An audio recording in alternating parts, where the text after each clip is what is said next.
धर्मराज जी की कथा। श्री धर्मराज व्रत कथा। भाषणवाद।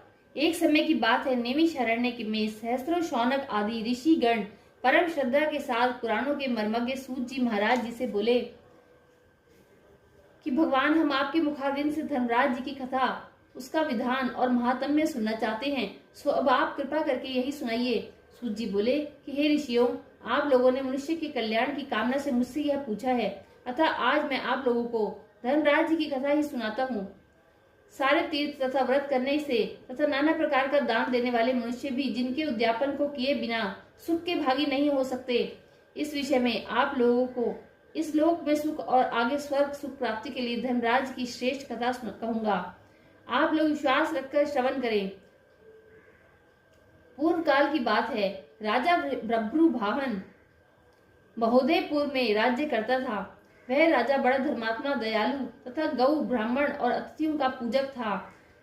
उसके राज्य में हरिदास नाम का एक महाविद्वान श्रेष्ठ ब्राह्मण था। उसकी पत्नी भी बहुत सुशील और धर्मवती थी, जिसका नाम गुणवती था। हरिदास विष्णु सेवक बड़ा तपस्वी था।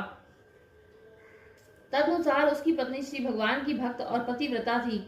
उसने प्राय सभी प्रसिद्ध देवताओं के व्रत किए, परंतु धर्मराज नाम से प्रभु की सेवा कभी नहीं की।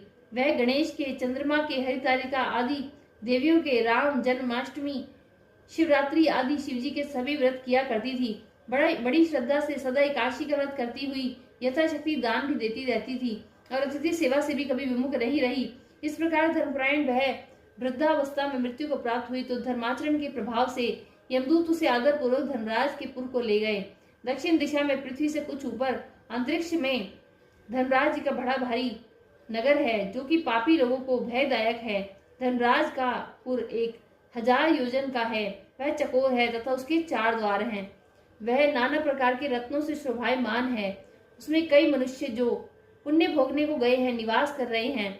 स्थान स्थान पर गीत सुनाई दे रहे हैं और बाजे बज रहे हैं। उस स्थान के 7 कोट हैं। उसके बीच में महासुंदर धर्मराज जी का मंदिर है। वह रत्नों का बना हुआ है और अग्नि, बिजली और बाल सूर्य के समान चमक रहा है। उसके दरवाजों की पीढ़ियां स्फटिक के मणि के हैं और हीरे की कड़ियों से आंगन दमक रहा है। उसके मध्य में अनुपम सुंदर सिंहासन पर धर्मराज भगवान विद्यमान हैं।